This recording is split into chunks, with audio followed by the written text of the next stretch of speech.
All right, welcome back to We Play Games. I'm Walker, and here we are about to discuss treaty ports and customs unions in Open Beta 1.2 for Victoria 3.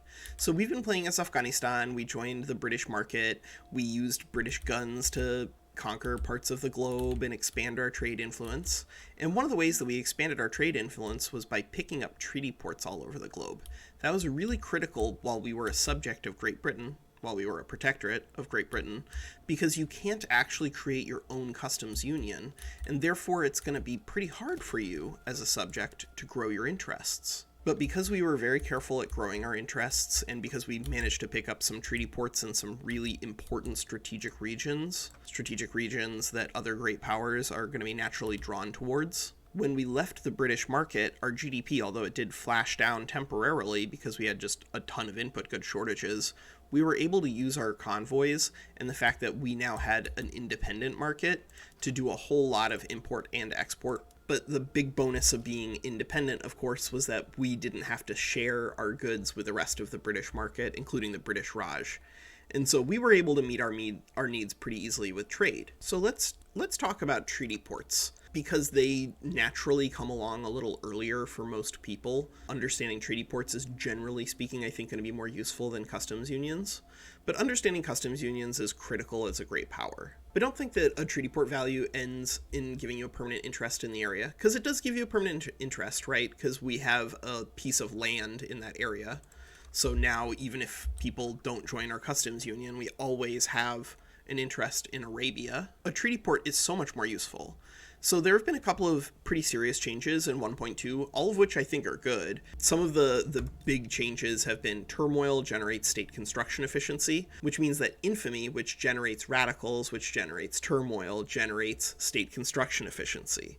And so that loop means that conquering infamy is a lot more expensive in terms of slowing down your economic growth. And so you want to be careful about generating too much of it. And that's why I think treaty ports are really good if you can't bankroll people into joining your customs union. But wait, there's more. A treaty port also gives you a land border with another market.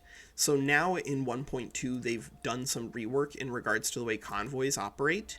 And if you have a land border with another market, so we have the Afghan market and the Russian market now has absorbed China, so oh no. But because we have a land border with Russia, we can actually use land trade capacity to help supplement for our convoys. And so that's another thing that you can do as a smaller nation if you're just trying to get your trade economy up and going, is taking treaty ports with markets that you intend to do a lot of trade with means that you're always going to be paying some amount for port connections to those treaty ports, so you're going to cost yourself some convoys there, but you're going to save yourself on an enormous number of convoys if you're doing any sort of volume trade with another market. It's not an infinite land trade capacity. I can't see it displayed somewhere in the game, so if you know where to find it in here, let me know. But while it isn't infinite, because you can see here we are spending quite a lot of convoys trading with Russia, it's still supplementary, and the more convoys you can get earlier on in the game, the better. Because if you're going to be going trade, you kind of just want to go as wide as you can, get as many trade routes going as you can. But wait, there's more. A treaty port also, and this carries over from 1.0 and 1.1, but they've done some bug fixing so it actually works. A treaty port makes it so that now you can bypass tariffs and embargoes. So in this case, we have a treaty port in Kutai, which has joined the Dutch market, because it's become a dominion of the Dutch. But because we have a treaty port here, and because we're higher rank now that we've become a great power than the Dutch, we actually have the ability to trade free of tariffs and embargoes with the Dutch. So we don't need to be afraid of them trying to use their own economic resources to fend us off, because they can't. They're legally obligated to sell us stuff. And so taking treaty ports in major powers can be really, really strong. Don't think that the value of a treaty port stops once you become a great power. It is flexible. Generally speaking, I think taking treaty ports just for interests is like the most powerful thing at the beginning of the game. But then as you grow and develop your economy, taking treaty ports in other areas can be a valid strategy too. But of course, treaty ports are not the be-all end-all in terms of growing your economy and growing your market and growing your trade. I think one of the most valuable tools available to you in regards to that is customs unions. Customs unions used to be kind of like poo-poo. Again, this is another one of these things that's changed a lot now that infamy matters a lot more. But customs unions you set up through diplomatic actions rather than diplomatic plays. So you're not trying to fight anybody, other great powers aren't going to intervene, but you can still use obligations to convince people to join your market. Warsangali is not a particularly important or powerful country, but it does still have some pops, and the more people you can get to join your market, the better. So if we were to add Warsangali to our market, then you can see here the input and output goods of their market in particular. And the way that it would work if we were to add Warsangali to our market is we would take all of the sell orders and all of their buy orders and just kind of chuck them into the Afghan market. But that's not the end of the line in regards to interacting with the Warsangali market if we were to add them to our customs union, because of the way goods work. If Warsangali joins the Afghan market, rather than all of their wealthy pops paying 75% for luxury clothes and luxury furniture and furniture period, they will have access to all of the goods that we have built up. The most likely outcome for them would be an increase in their standard of living. This is an open beta 1.2 visual bug that shows up for these graphs for the AI all the time. It's really funny. What that means is you have a good reason as a subject to want to join somebody else in a customs union. But just as similarly, here's Afghanistan, we have a good reason to want to get people to join our market. Because like if we brought Brazil into our market, for instance, rather than the tiny amount of supply that Warsangali had, we would take all of these sell orders and all of these buy orders and chuck them into our economy. And that could have a really big knock-on effect to the productivity of some of our buildings. Like right here, fabric is at minus 46%, whereas in our market it's at minus 16%. And so we're gonna actually have cheaper fabric for our textile mills if we can get the Brazilians to join the Afghan market. And that's where you want to do bankrolling. We could still potentially go for a treaty port with Brazil, but I think that generally speaking, it's going to be more valuable for you to go through the line of bankrolling them and then getting them to join your customs union, because you can actually take them from a customs union all the way down to a protectorate. Once they're a protectorate, they actually can't leave your customs union. If you're just a member of a customs union, you can always voluntarily leave.